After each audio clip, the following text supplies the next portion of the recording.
여호와여 나는 주의 구원을 기다리나이다 라는 제목으로 단에 대한 이야기를 살펴보도록 하겠습니다. 정말 이걸 안 쓰니까 안 보이네요. 이거를 쓸 수밖에 없는 상황이 돼서 자 우리 지난 2주 전에 스불론과 이사갈에 대한 예언 살펴봤습니다. 그죠? 한번 기억해 보세요. 자, 복음 전파에 관한 예언이 누구에 대한 예언이었죠? 스불론이었죠. 그죠? 그리고 복음 전파에 관한 스불론의 예언에 이어서 이사갈에 대한 예언은 어떤 것이었어요? 장막의 거함. 그래서 모세가 신명기에서도 또 똑같이 그저 스불론에 이어서 이사갈에 대한 예언을 했죠. 샤칸이라는 동사, 한 동사를 사용해가지고 기뻐하라, 스불론아 기뻐하라, 너의 나감을. 그죠? 이사가라 즐거워하라, 너의 장막의 거함을. 예. 그래서 복음 전파로 나가는 자, 즉 기뻐하고 또 똑같이 나가는 자를 후원하는 장막에 거하는 자, 보내는 이사가리요, 너는 즐거워하라. 예. 그래서 지금 나가는 선교사와 보내는 선교사는 서로 다른 게 아니에요. 그죠? 성경이 말하는 바는. 네. 나가는 선교가 더 귀하지? 그게 아니에요. 그죠? 다 똑같은 거예요. 네. 우리가 또 하나님의 선미 가운데 나갈 수 있고, 또 나갔던 선교사들이 들어와서 장막에 거할 수 있는 거죠. 네. 정말 놀라운 예언을 모세가 하고 있었으면, 또 이스라엘이 하고 있었으면 우리가 살펴봤습니다. 자, 오늘은 단에 대한 말씀입니다. 네, 단의 모친은 누굽니까? 실반이죠. 비라죠, 비라. 네. 그 라헬의 목종 비라의 아들이 두 명이죠. 단과 납달리. 그 중에서 오늘 단에 대한 예언입니다.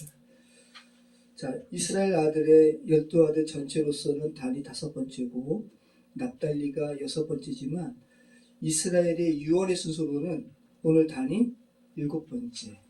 그리고 납달리는 이제 10번째로 이스라엘이 예언하게 됩니다. 자, 여러분 단의 이름의 의미는 뭐예요? 우리가 지금 주보에서 살펴본 대로 심판, 그죠? 판단. 그래서 지금 창세기 30장 6절에 라헬이 하나님께서 라헬에게는 태의문을 열어주시 않으셔가지고 마음에 원통함이 있었잖아요. 그래가지고 어느 누가 자기의 여종을 남편에게 주고 싶어해요. 그죠? 그러니까 라헬도 속상한 거예요. 그래서 그 비라를 주고 내 원통함을 푸시려고. 이게 뭐예요? 판단하시려고. 이게 단의 이름이에요. 자, 창세기 30장 6절 말씀 한번 보시죠.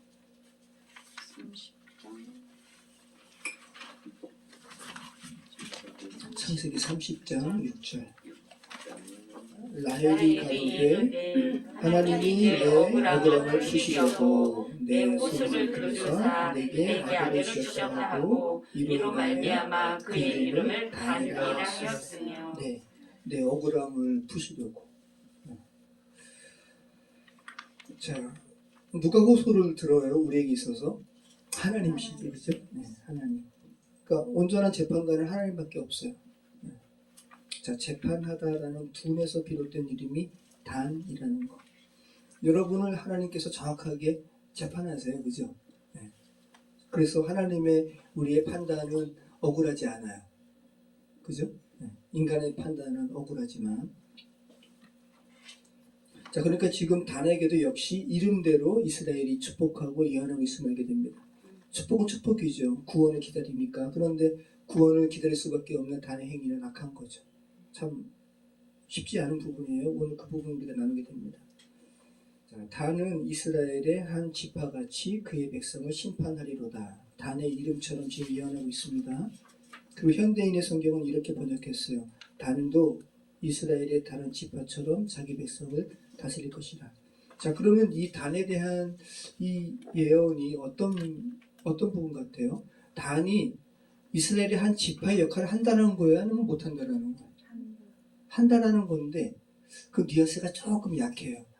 지파처럼, 그러니까 지파처럼 대등하진 않은데 그냥 약간 지파의 흉내는 낼 거야. 이 정도 뉘앙스가 더 강한 거야.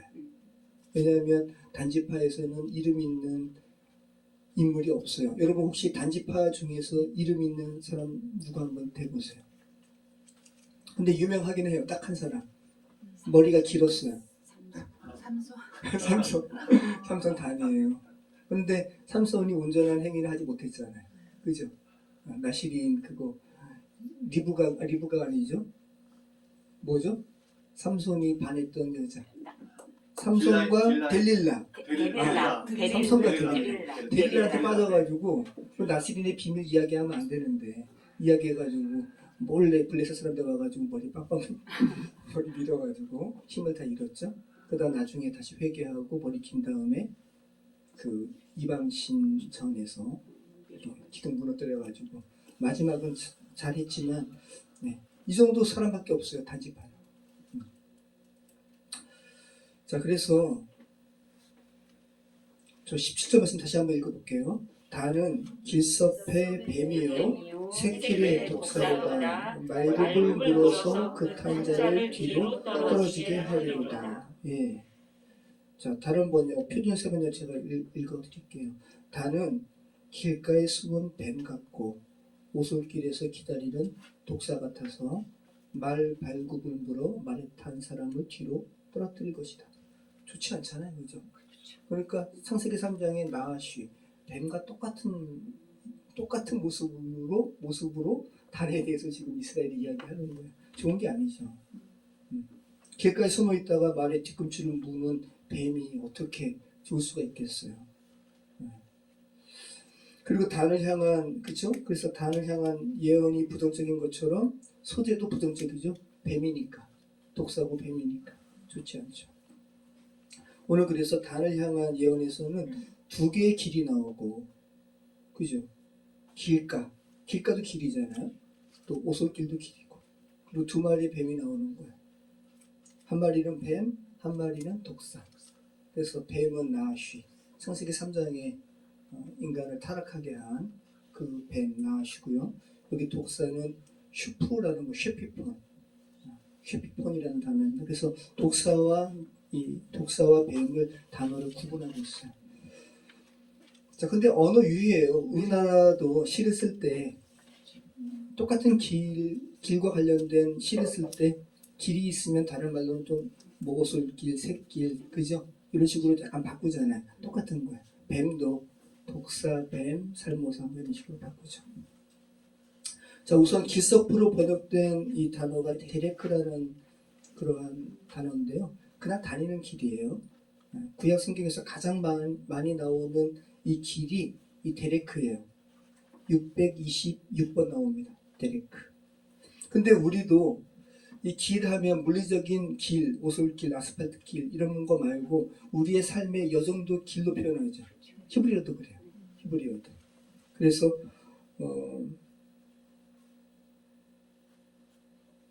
영어 성경은 더 웨이로 번역했어요. 그 길. 그리고 이 데레크라는 단어가 성경에서 처음 쓰인 본문이 뭐냐면 창세기 3장이에요. 창세기 3장 24절 한번 보실까요? 창세기 3장 24절. 여기에 데레크가 처음 나와요.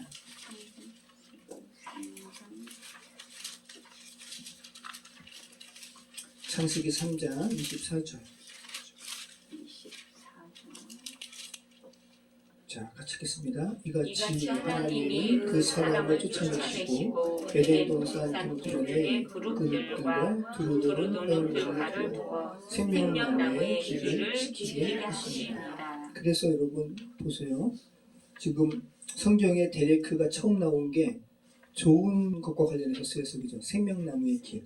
그죠? 물론 이제 아담이 타락했기 때문에 생명나무의 길을 가지 못하도록 막았다는 문장이지만 길과 연결된 것은 생명나무의 길이에요. 그죠?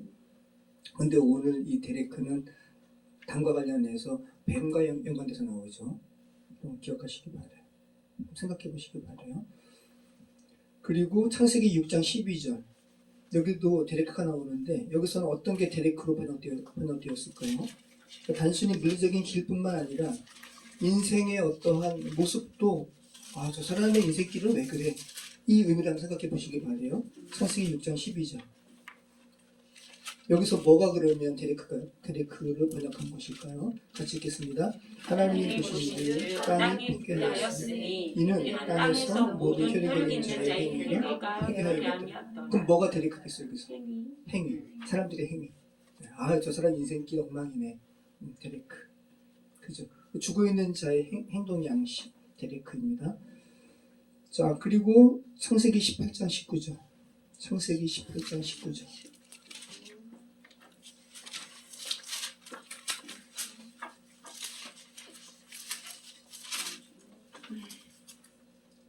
자, 같이 읽겠습니다. 내가 그로 그 자식과 건속에게 명하여 여호와의 도를 지켜 의와 공도를 행하게 하려고 그를 택하였나니 이는 나 여호와가 아브라함에게 대하여 말한 일을 이루게 함이니라. 여기서 데레크는 뭐겠어요? 여호와의 도. 네, 여호와의 도. 네, 이게 데레크입니다. 자, 그리고 새길로 번역된 말은 오라흐인데 아까 데레크는 몇 번 나왔다고 그랬어요? 625번. 그죠? 데레크는 상대적으로 조금 나왔습니다. 58번밖에 안 나왔어요. 자, 새길 하면 어때요? 작죠? 작은 길. 데레크는 좀 큰 길. 그러니까 이제 언어의 유희라고요. 오라흐는 작은 길을 의미하는 것 외에도 또 똑같이 삶의 길, 데레크처럼 또 죽음의 길처럼 이렇게 비유적인 어떠한 인생의 행위를 이렇게 행위를 사용할 때 이 오라흐가 데레크와 대꾸를 이루어서 이렇게 사용되고 있습니다. 우리말과 비슷한 거죠.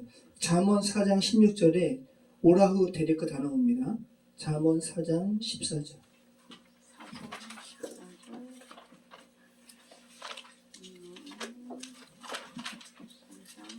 잠언 4장 14절. 여기 오라흐 데레크 다 나옵니다.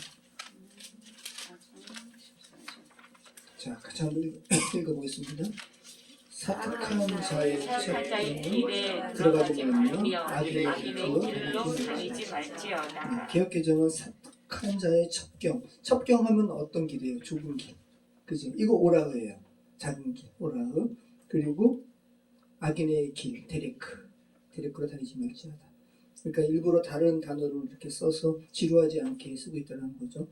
근데 오라흐가 처음 쓰인 곳은 어디일까요? 아까 데레크는 생명나무의 길이었잖아요. 오라흐는 흥미롭게 이걸 오라흐라고 그랬어요. 창세기 18장 11절. 아브라함과 사라가 나이 많아 늙었고 사라의 경수는 끊어진다. 승리 경수. 이 경수가 오라흐예요. 참 독특하잖아요. 이게 어떻게 오라흐를 이렇게 오라흐가 여기에 들어갔을까? 자, 그럼 사라의 생리가 끊어짐, 사라의 경수가 끊어짐. 이 말은 다른 말로 하면 사라가 아이를 가질 수 없는 몸, 그죠? 아이를 가질 수 있는 시기가 지난 몸. 여기에 처음 오라흐가 쓰이고 있다고요. 근데 이 사라의 몸을 주께서 생명을 잉태하는 몸으로 살려주시잖아요. 그러니까 굉장히 긍정적인 부분에 오라흐가 처음 쓰이고 있죠. 아까도 생명나무의 길, 데레크도 마찬가지고.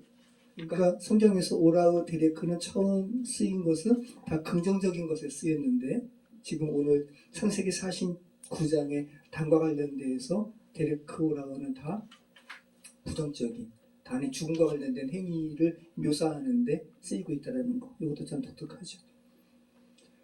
자, 그리고 뱀입니다. 뱀. 아까 드린 말씀처럼 뱀이 나하시고 독사는 쉐피폰인데요. 뱀이 가장 먼저 나온 본문은 어디예요? 창세기 3장에 나오죠. 인간의 타락의 기사에서. 자, 창세기 3장 1절.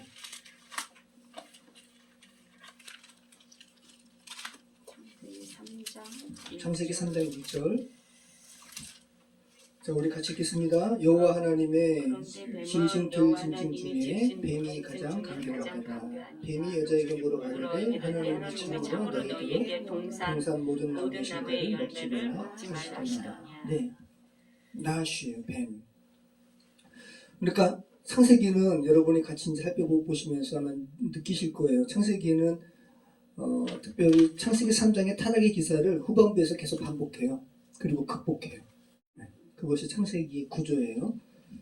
자, 뱀, 나하시가 성경에 어떻게 쓰였는지 한번 생각해 보시기 바래요. 창세기 3장의 타락의 기사에 처음 나오고, 그죠? 그리고 창세기 3장의 복음을, 창세기 3장 15절에 복음 나오잖아요. 여자의 후손이 너의 뱀의 머리를 박살낼 거야. 복음 선포하시고, 그 다음에 이스라엘의 교회, 하나님의 교회의 영적 실상을 알리는 창세기 49장에 다시 뱀이 나오고 있어요. 오늘 단의 기사에. 여호와여 나는 주의 구원을 기다리나이다. 창세기 3장 15절을 또 이렇게 뒤에서 이렇게 대꾸하듯이 이렇게 뒷받침하고 있다는 거 여러분 기억하시기 바라요. 단은 기섭의 뱀이요 새끼리 독사로다. 말굽을 물어서 그 탄자를 뒤로 떨어지게 하리로다. 쉐피폰. 자, 쉐피폰을 이 독사를 성경사전은 이렇게 설명합니다. 쉐피폰에 대해서 이렇게 설명하고 있는 거야. 갑자기 휙 달려드는 뱀. 무섭죠? 와, 그죠? 뿔 달린 뱀, 쉐피폰, 살모사. 의미가 별로 좋지 않죠. 단을 이렇게 표현하고 있다고요. 그러니까 단이 와 별로 그렇게 좋은 행위를 한 게 아니에요. 오늘 그 부분 우리가 살펴보게 되는 거예요.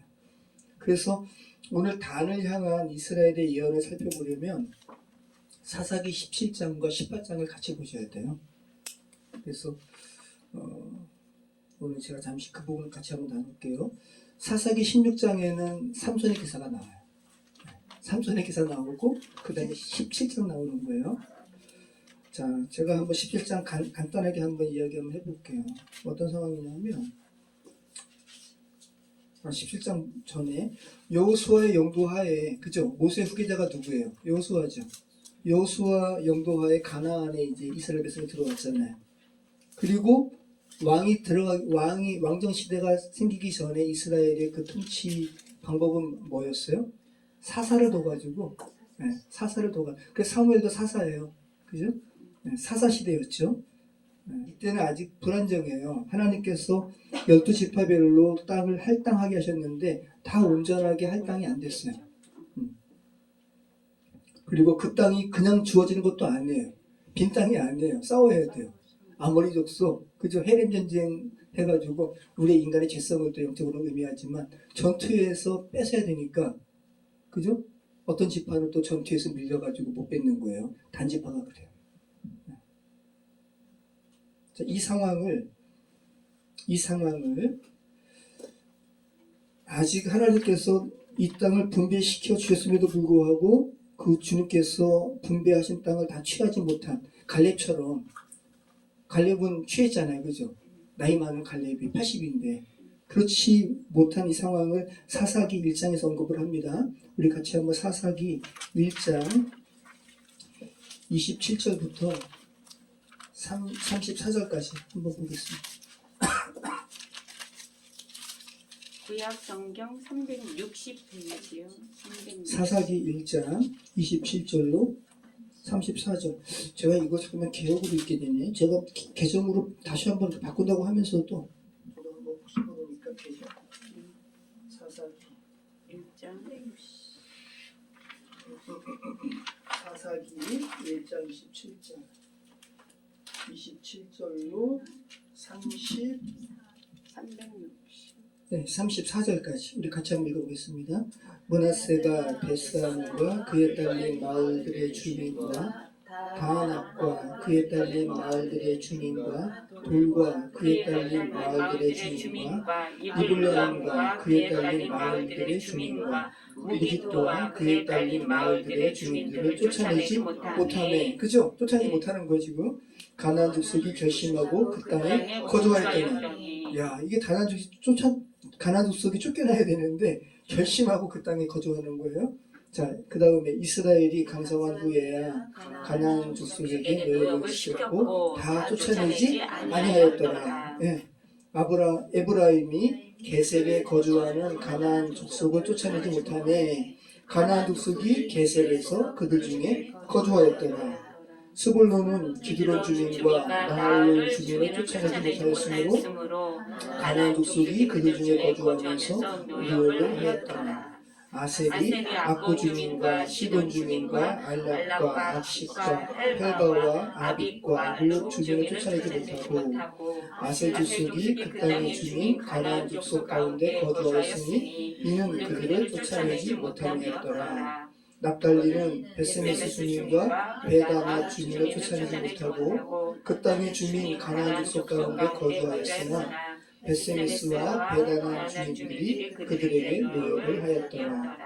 아모리 족속이 단 자손을 산지로 몰아넣고 골짜기에 내려오기를 용납하지 아니하였으며. 그죠? 지금 단 자손뿐만 아니라 이스라엘 자손이 이렇게 가나안에 죄성을 의미하는 족속들을 물리치지 못했다고요. 그리고 오히려 단 자손은 아모리 족속에게 쫓겨가가지고 산 골짜기에 이렇게. 자, 이런 상황에서 오늘 단지파에 대한 예언을 하고 있는 거예요, 여러분. 자, 그래서 우리가 이 단과 관련된 이스라엘의 예언은 사사기 1장 34절의 상황을 염두에 두고 살펴야 되는 겁니다. 척결해야 할 죄성을 척결하지 못하고 남겨둔 이후의 결과를 오늘 단의 기사, 사사기 17장 18절 통해서 우리가 보게 되고 여기에 대해서 이스라엘이 예언하는 거예요. 안타까운 마음으로. 자, 여러분 성경의 배경이 되는 우리 시대가 그렇고요. 그리고 성경 전체가 이 죄된 세상에서 하나님의 구원을 선포하는 게 성경책이잖아요. 그러니까 죄된 세상을 한마디로 표현하는 문장이 있다면 여러분의 문장으로 여러분의 입으로 한번 고백해 보세요. 죄된 세상은 어떤 세상이에요? 타락한 세상. 그 타락한 세상. 자, 그것을 사사기에 반복적으로 나오는 어구로 표현해 보세요. 그쵸. 그때의 왕이 없었으므로 사람들이 저마다 자기 소견에 오른 대로 행하였더라. 이것이 물리적으로 그냥 왕정 시대가 아니기 때문에 물리적인 왕이 없었어. 그냥 물리적으로만 생각하시면 안 되고 진정한 왕은 누가 되셔야 되는데? 하나님. 근데 하나님을 왕으로 섬기지 않기 때문에 왕이신 나의 하나님, 우리가 이런 고백 안 하고 일반적으로 죄된 세상 사람들이 자기가 왕이 되어가지고 자기 멋대로 살잖아요. 그러니까 오늘날도 사사시대. 그죠? 네. 여러분이 사사시대를 살아주셨어요. 그죠? 지금은 여러분이 이제 하나님의 왕으로 이제 인정하신다면 정말 다행인 것이고, 네. 그때 왕이 없었으므로 사람들이 자기 소견에 옳은 대로 행하였더라. 이거 사사기에서 반복돼서 나오거든요. 자, 그 시대에 우리가 살펴본 것처럼 사사기 1장을 살펴본 것처럼 그 시대에 각 지파도 땅을 다 취하지 못했잖아요. 불안정한 상태예요. 근데 레위 지파는 또 물리적인 땅을 할당받지 않았죠. 레위 지파는 각 지파에게 하나님 섬기는 제사장의 지파로서 분깃을 받는 건데 각 지파가 자기의 분깃을 온전히 취하지 못했으니까 레위 자손에게 줄 게 있어요, 없어요? 없죠. 그럼 레위 자손도 불안정한 거예요. 지금 그런 시대가 사사기 시대라는 거. 자, 오늘날과 똑같아요. 오늘날과 똑같습니다. 그런 가운데 에브라임 산지에 제가 17장 말씀을 제가 잠시 말씀드릴게요. 이거 다 읽기 너무 기니까. 에브라임 산지에 미가라는 사람이 살고 있었습니다. 이 미가라는 사람의 집에서 일어난 일을 사사기 17장이 이야기해요. 그 미가의 집이 좀 자살했나 봐요. 미가의 어머니가 은 1100이라고 이야기하는데 다른 말씀경은 은 1100세겔로 표현해요. 1세겔은 노동자의 4일치 임금. 그럼 10만원 잡으면 1세겔이 얼마예요? 4일치 임금이니까 40만. 그런데 이 미가의 어머니가 그러니까 어머니한테 돈이 있었나 봐요. 은 1100을 잃어버린 거예요. 그럼 얼마를 잊어버린 거예요? 40 곱하기 1100 해보세요. 아니야, 넘어요. 그렇죠. 4억 4천. 엄청 부자예요. 그러니까 이 어머니가 너무 화가 난 거예요. 4억 4천이 없어지니까 집안에서. 그러니까 저주하는 거예요. 이 돈 훔쳐간 사람 죽을지어다. 근데 미가가 이 얘기 들으니까 이 저주하니까 어떻게 해요? 어머니 그 돈 제가 훔쳤어요. 라고 이야기하니까 자기 아들한테 저주한 거 아니에요? 그러니까 미가 어머니가 내가 너를 위해서 이 돈의 일부를 내가 너를 위해서 원래 쓰려고 그랬어 라고 하면서 얼마를 주냐 하면 헷갈리네. 은 200세겔을 줘요. 은 200세겔을 하나님께 드린다고 하면서 미가에게 줍니다. 그래서 은 200세겔이면 그럼 얼마예요? 1세겔이 40만 원이니까 8천만 원. 적지 않죠? 그래서 미가의 어머니가 그 돈의 일부인 은 200세겔로 하나님께 드린다고 하면서 우상을 만들어요. 은장색에게, 은으로 세공하는 사람들에게 돈을 줘가지고 우상 만든다고요. 그리고 드라빔도 만들어요.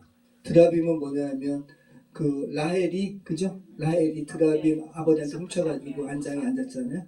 드라빔은 다사를 상징하는 아주 조그만 조악한, 드라빔이 많이 축도된다 그래요. 지금도 막 이렇게 다사를 상징하는 거니까. 이 드라빔도 만드는 거예요.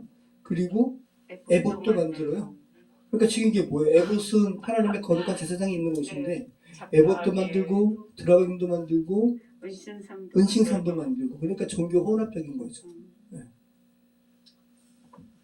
그러니까 지금 왜 그런다? 그러면서 뭐라고 계속 이야기하냐면 그때의 왕이 없었으므로 사람들이 자기 속에는 어른대로 행하였더라.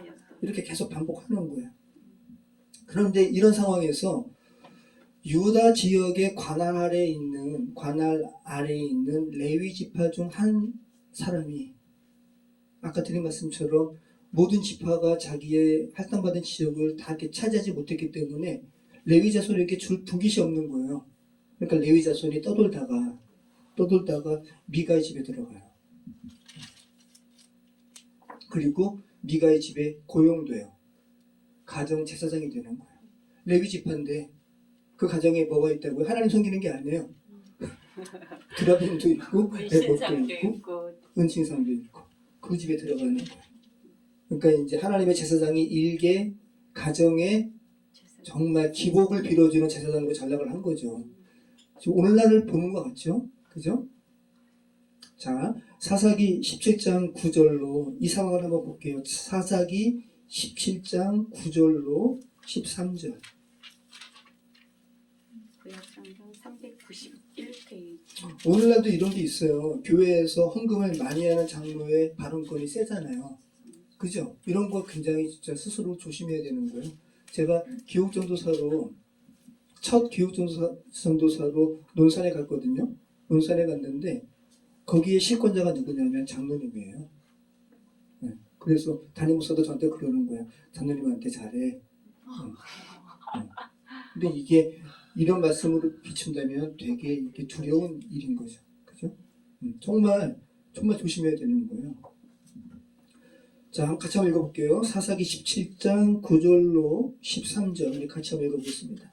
미가가 그에게 묻되 너는 어디서부터 오느냐 하니 그가 이르되 나는 유다 베들레헴의 레위인으로서 거주할 곳을 찾으러 가노라 하느니라.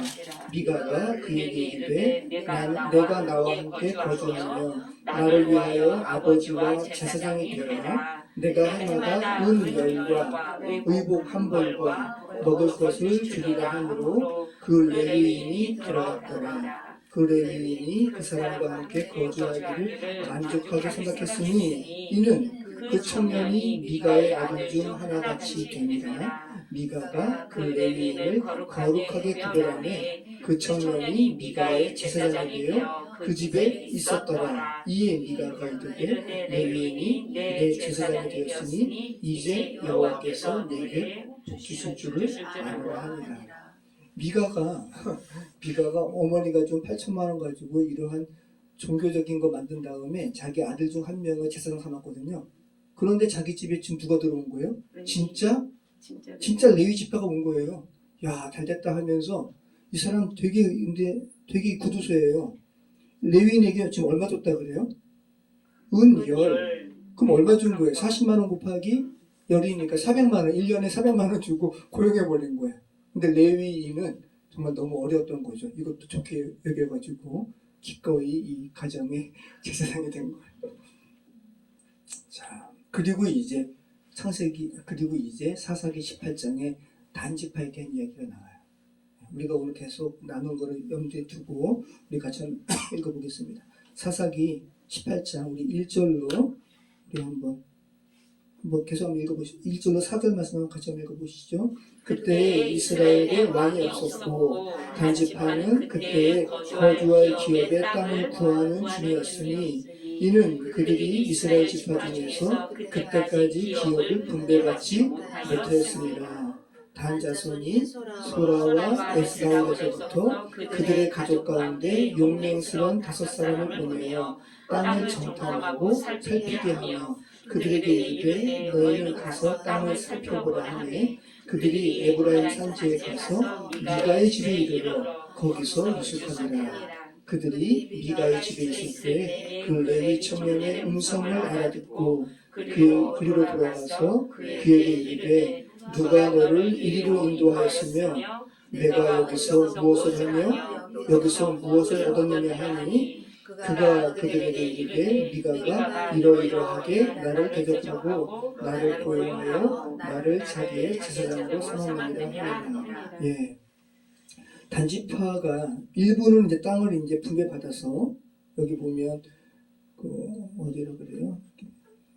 그 소라와 에스다올 이거 단지파가 지금 거주하는 곳이에요. 근데 단지파가 워낙 사람이 많으니까 또 땅을 뺏어야 돼요. 그래서 이제 땅을 살펴보라 하면서 5명의 정탐꾼을 보내는데 그들이 지금 누구의 집에 들어간 거예요?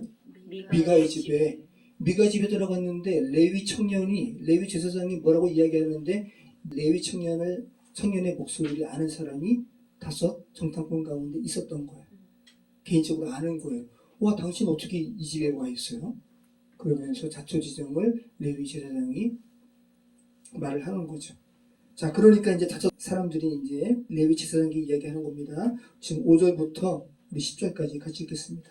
그들이 그에게 이르되 청하건대 우리를 위하여 하나님께 물어보아서 우리가 가는 길이 형통하려는지 우리에게 알게 하라 하니 그 제사장이 그들에게 이르되 평안이니라 너희가 가는 길은 여호와 앞에 있느니라 하니라. 이에 5 사람이 떠나 라이스에 이르러 거기 있는 백성이 본즉 염려 없이 거주하며 시돈 사람들이 사는 것처럼 평온하며 안전하니 그 땅에는 부족한 것이 없으며 부를 누리며 시돈 사람들과 거리가 멀고 어떤 사람과도 상종하지 아니하니라.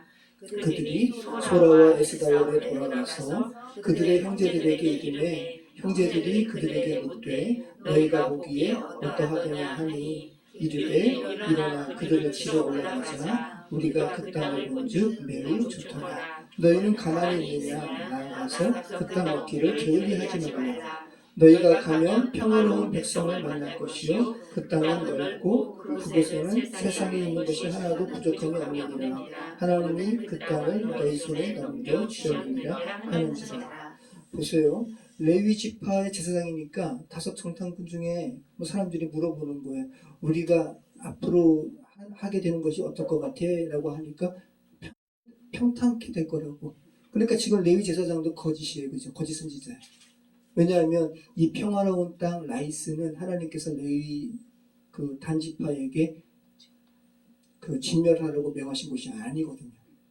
그러니까 정말 레위 이 제사장이 하나님의 사람이라면 당신들이 지금 계획한 대로 하면 안 된다고 해야지 맞는 거예요. 근데 레위 제사장도 사꾼이니까 거짓말을 이야기하는 거죠. 그리고 진짜로 이 라이스를 단지파 사람들이 진멸해버려요. 그래서 단지파가 요한계시록의 단지파가 개수가 돼야 안 돼요. 안 돼요. 요한계시록에 14만 4천 하나님의 완전하신 교회를 이렇게 상징적으로 드러내는 그 수에 1만 2천이요, 1만 2천이요, 1만 2천이요 라고 할 때 제외되는 2 지파 있다고 그랬잖아요. 뭐라고 그랬어요? 에브라임 지파, 그 다음에 단지파. 그리고 일반적인 12지파에는 제외되었던 레위 지파 들어가고 요셉 지파 들어가고, 그죠? 에브라임 빠지고 단 빠지고. 기억 더듬어 보시기 바래요. 이게 12아들을 살피면서 다시 계속 반복하는. 자, 그러면서 단지파 중 일부가 할당된 지역에 아모리 족속의 그 땅을 정복해야 되는데 오히려 쫓겨나가가지고 산골짜기에 머물다가 정말 평화로운 이 고을인 라이스를 치는 거예요. 라이스가 지금의 단이에요. 그래서 이스라엘의 최남단은 브엘세바, 최북단은 단이에요. 우리나라는 최남단이 할라, 최북단이 백두. 할라에서 백두처럼 이스라엘은 브엘세바에서 단까지 이렇게 표현하는 거예요. 근데 그 단이 라이스라고요. 자, 우리 11절 말씀, 11절부터 11절부터 우리 14절까지 같이 읽겠습니다. 단 지파의 가족 중 600명이 무기를 지니고 소라와 에스다올에서 출발하여 올라가서 유다에 있는 기랏 여아림에 진치니 그러므로 그곳 이름이 오늘까지 마하에 다니며 그곳은 기랏 여아림 뒤에 있더라. 우리가 거기서 떠나 에브라임 산지 미가의 집에 이르니라. 전에 라이스 땅을 장탐하러 갔던 5사람이 그 형제들에게 말하여 이르되 이 집에 에봇과 드라빔과 새긴 신상과 부어 만든 신상이 있는 줄을 너희가 아느냐? 그런즉 이제 너희는 마땅히 행할 것을 생각하라 하고. 자 보세요. 5명이 600명의 단지파 용사들과 함께 가는 거예요. 그러면서 미가의 집에 가까이 이르는 거예요. 그러면서 그 5지파 사람, 5명의 사람들이 뭐라 그러는 거예요, 형제들한테?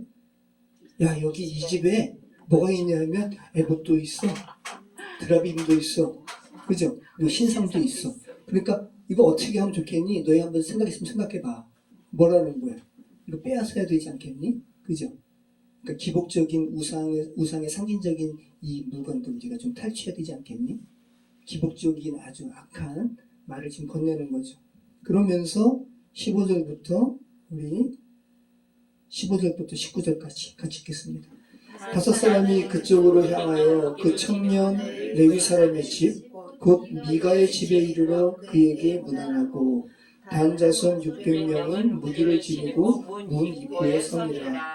그 땅을 장탐하러 갔던 5사람이 그리로 들어가서 새긴 신상과 에봇과 드라빔과 부어 만든 신상을 가져갈 때에 그 제사장은 무기를 지닌 600명과 함께 문 입구에 섰더니 5사람이 미가의 집에 들어가서 그 새긴 신상과 에봇과 드라빔과 부어 만든 신상을 가지고 나오매 그 제사장이 그들에게 묻되 너희가 무엇을 하느냐?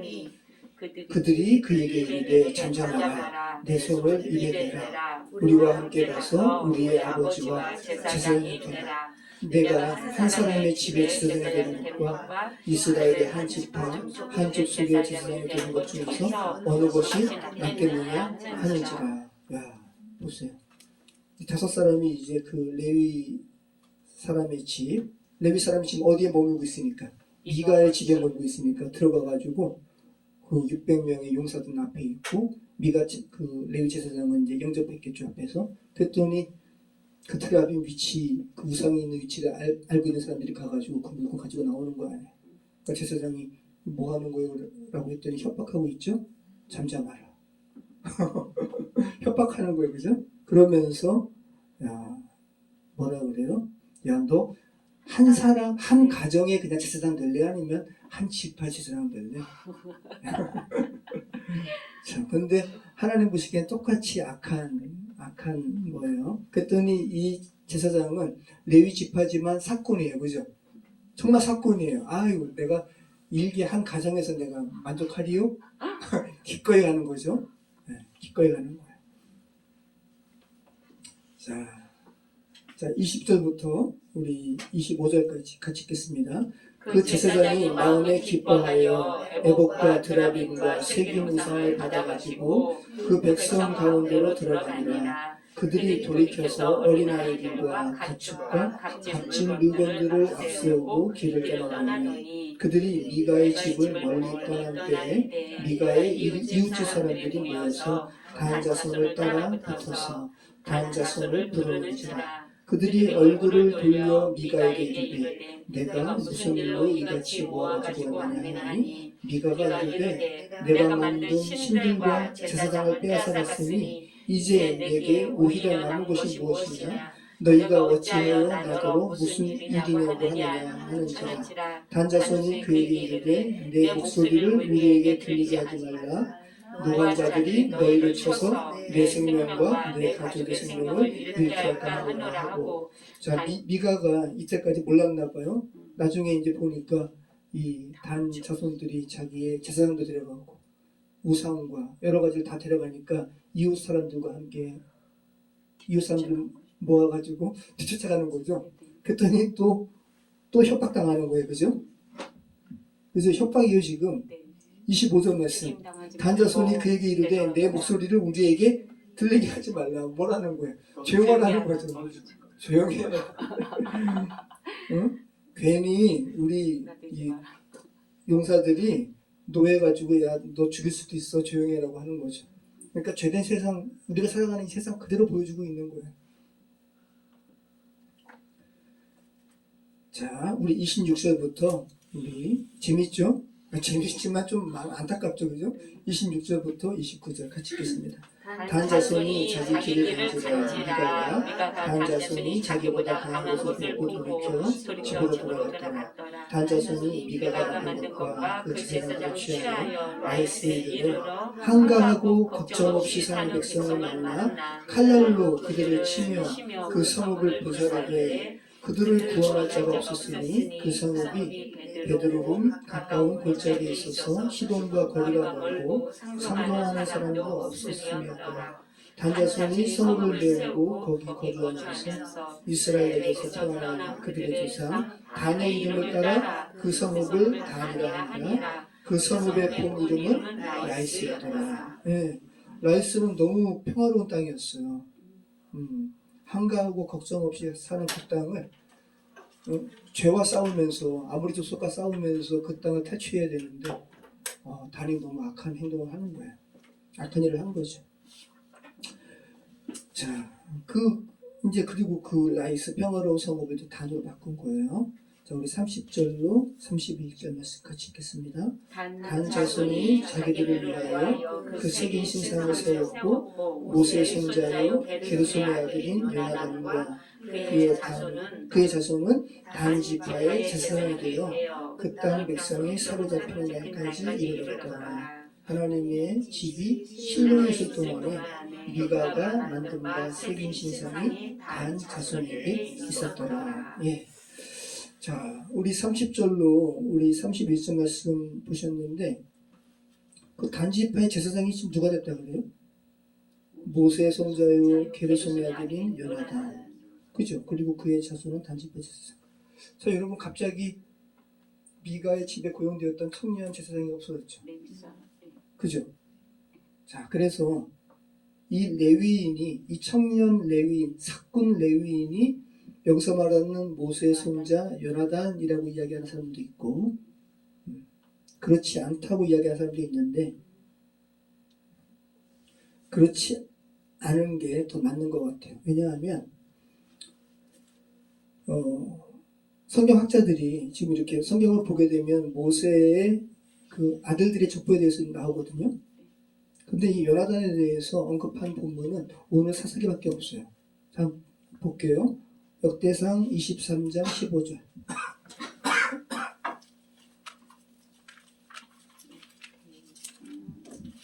모세의 아들은 게르솜인데 게르솜에 대한 언급은 나오는데 요나단 언급하지 않아요. 자, 볼게요. 역대상 23장 15절. 지금 제가 드린 말씀은 청년 제사장이 요나단이 아니라는 거야. 자, 역대상 23장 15절 같이 읽겠습니다. 모세의 아들은 게르솜과 엘리에셀이라. 자, 그러면 만약에 여기서 사사기에서도 게르솜 나왔잖아요, 그죠? 근데 게르솜의 아들 요나단이 제사장이라고 그러잖아요. 자, 그러면 여기 게르솜 나오잖아요. 그럼 게르솜의 아들이 요나단이라고 좀 족보에 나오면 좋은데 성경은 굉장히 정확하거든요. 안 나와요. 역대상 26장 24절. 역대상 26장 24절. 24절부터 우리 25절까지 같이 한번 읽어보겠습니다. 모세의 아들 게르솜의 자손 스부엘은 곡간을 못했고 그의 형제 곧 엘리에셀에게서 난 자는 그의 아들 은하바와 그의 아들 여사와 그의 아들 요람과 그의 아들 시브리와 그의 아들 슬레못이라. 예. 게르솜, 엘리에셀 둘 다 요나단이라는 아들은 성경에 언급되지 않아요. 자, 그리고 보세요. 모세의 아들 게르솜의 아들이 레위 제사장이라면 굉장히 출애굽의 시기와도 가깝고, 그죠? 가나안에 입성한 후 얼마 되지 않았을 때 아니에요, 그죠? 그죠? 맞잖아요. 모세의 바로 손자니까. 근데 그렇게 보기에는 너무 사사기의 타락상이 심해요. 만약에 그 시기라면 여호수아의 생존 때고 또 이스라엘 백성들이 우상 숭배했을 때, 그죠? 용맹을 떨쳤던 그러한 믿음의 조상들이 아직 살아있을 때인데, 그렇게 보기에는 사사기 시대의 타락상이 너무나 심한 거죠. 여호수아가 아마 용납하지 않았을걸요. 그래서 이스라엘의 본격적인 타락은 이러한 여호수아라든지 이러한 믿음의 아주 선진들이 죽은 이후에 갑자기 타락상이 갑자기 극심해졌다고 보는 게 더 맞습니다. 이 이야기를 우리가 성경을 사사기 말씀을 통해서 우리가 알게 되는데, 자, 사사기 2장 6절로 우리 15절 말씀을 보시게 되면 여러분도 아마 동감하실 거예요. 언제부터 타락했는지. 여호수아라든지 이러한 1세대, 믿음의 1세대가 죽은 이후에 타락했어요. 자, 한번 보시죠. 사사기 2장 6절로 자, 15절 같이 읽겠습니다.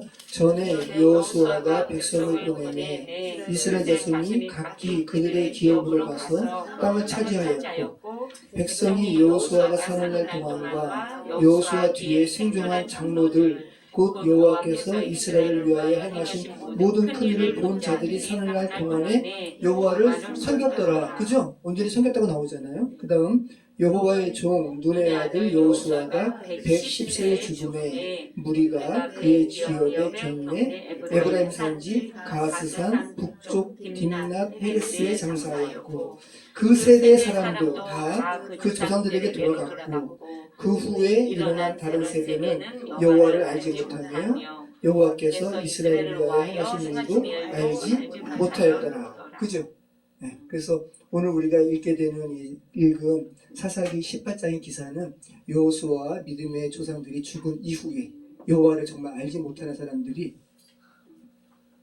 그러면서 계속 나오는 거예요. 그 악을 이야기해요. 11절 이스라엘 자손이 여호와의 목전에서 악을 행하여 바알들을 섬기며 애굽 땅에서 그들을 인도하여 내신 그들의 조상들의 하나님 여호와를 버리고 다른 신들 곧 그들의 주위에 있는 백성들의 신들을 따라 그들에게 절하며 여호와를 진노하시게 하였으되 곧 그들이 여호와를 버리고 바알과 아스다르를 섬겼으므로 여호와께서 이스라엘에게 진노하사 노력하는 자의 손에 넘겨주사 그들이 노력을 당하게 하시며 또 주위에 있는 모든 대적의 손에 팔아넘기시니 그들이 다시는 대적을 당하지 못하였으며 그들이 어디로 가든지 여호와의 손이 그들에게 재앙을 내리시니 곧 여호와께서 말씀하신 것과 같고 여호와께서 그들에게 맹세하신 것과 같아서 그들의 괴로움이 심하였더라. 네, 그 결과가 우리가 읽은 사사기 18장의 기사죠.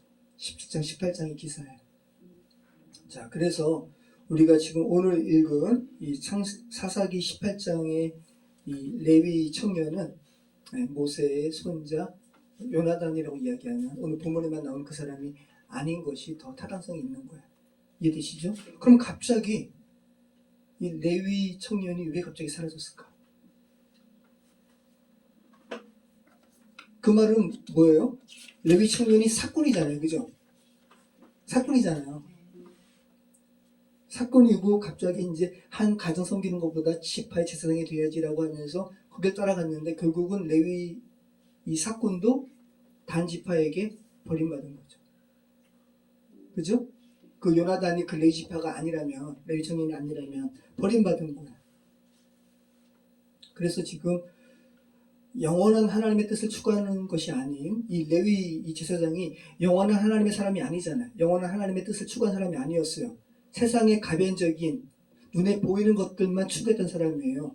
그래서 400만 원 받고 미가 집에 있다가 그거보다 더 많이 준다고 하니까 단지파 따라간 거 아니에요. 그죠?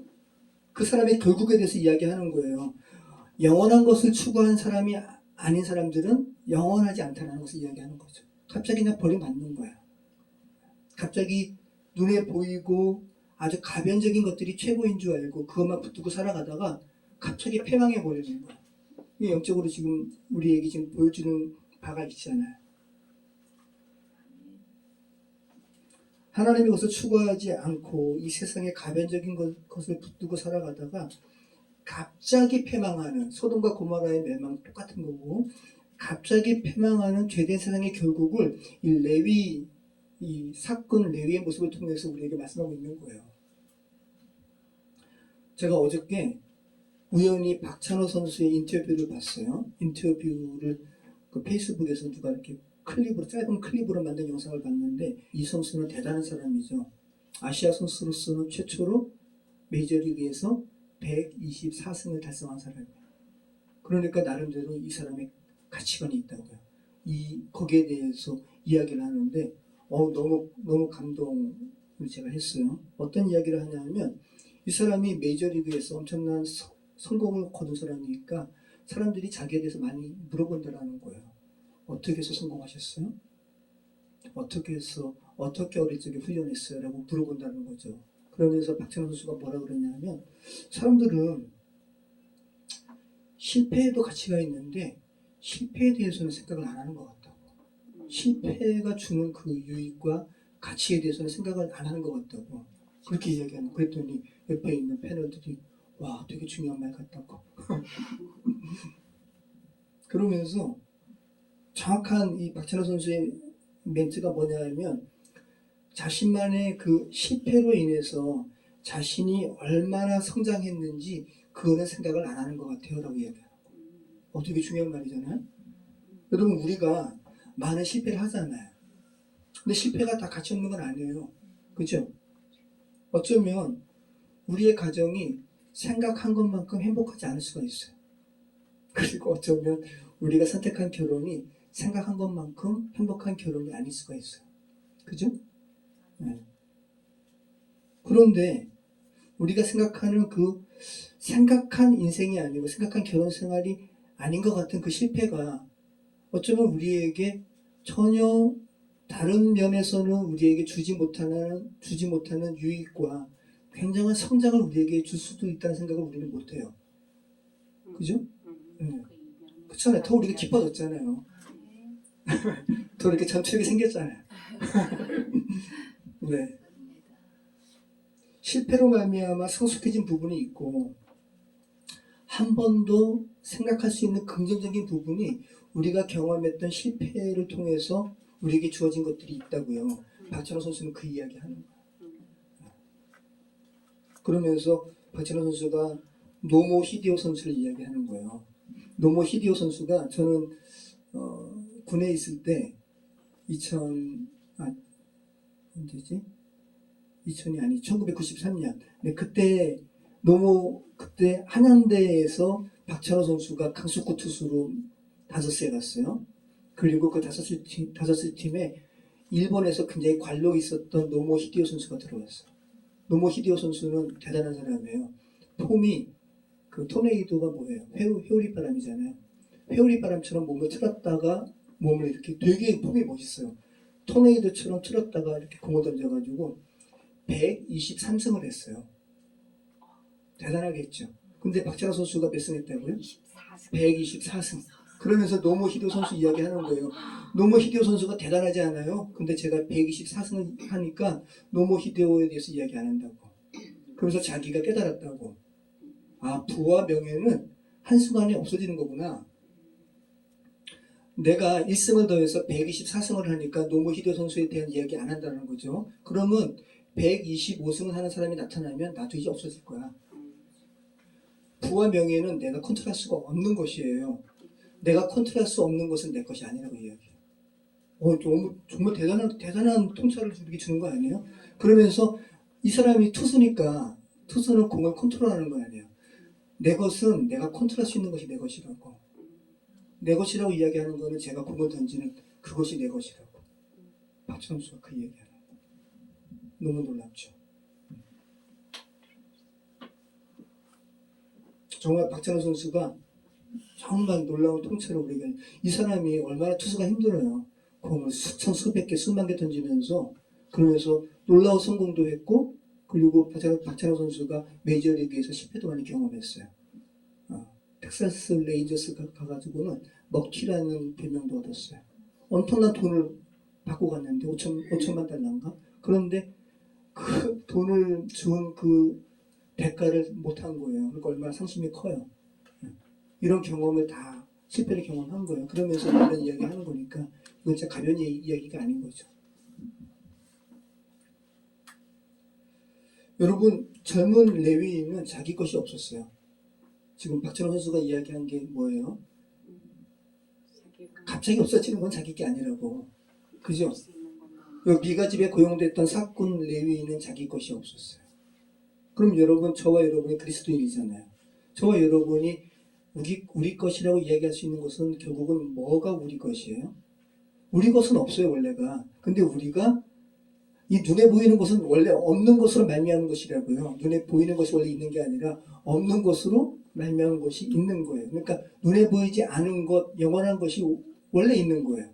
그럼 우리는 보이지 않는 하나님과 연결되면 그것이 우리 것이죠. 그죠? 그리스도인은 그래서 정말 눈에 보이지 않는 하나님과 연결되어야 돼요. 그러면 자기 것이 있는 거예요. 근데 레위인은 자기 것이 없었어요. 왜? 영원하신 하나님과 연결되지 않았기 때문에. 그래서 갑자기 없어진 거예요. 그죠? 그래서 이 레위인은 순간적으로 정체성을 처음부터 없었기 때문에 눈에 보이는 800만 원 줬다가 좀 엄청나게 줄 것 같은 레위 지파로 들어갔다가 갑자기 버림받아서 사라져버린 거죠. 자기가 무엇을 컨트롤해야 되는지 그것을 망각한 채, 그죠? 우리 젊은이들이 그런 거 아니에요 지금? 세상에 물질만 쫓아가요. 이거 컨트롤할 수 있는 게 아닌데 외적으로 갑자기 없어질 수 있는데 명예도 그렇고요. 네. 무엇을 컨트롤해야 되는지 망각한 채 세상에 좋아 보이는 죄된 세상에 영향받는 자기 소견에 좋아 보이는 것에 휩쓸려 다니다가 본인도 사라지는 그 성경적인 메시지로 이야기한다면 결국 멸망당하는, 그죠?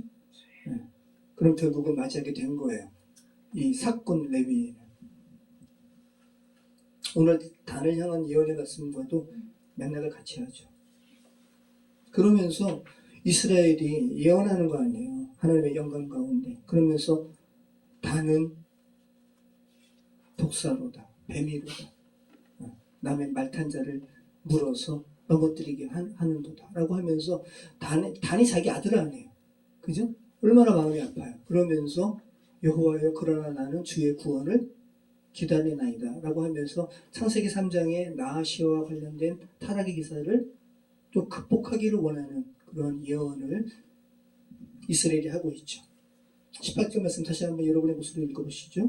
여호와여 나는 주의 구원을 기다리나이다. 네. 정말 이스라엘이 단을 향한 예언을 하면서 알게 된 거예요. 아 정말 단에게는 구원이 필요하구나. 그죠?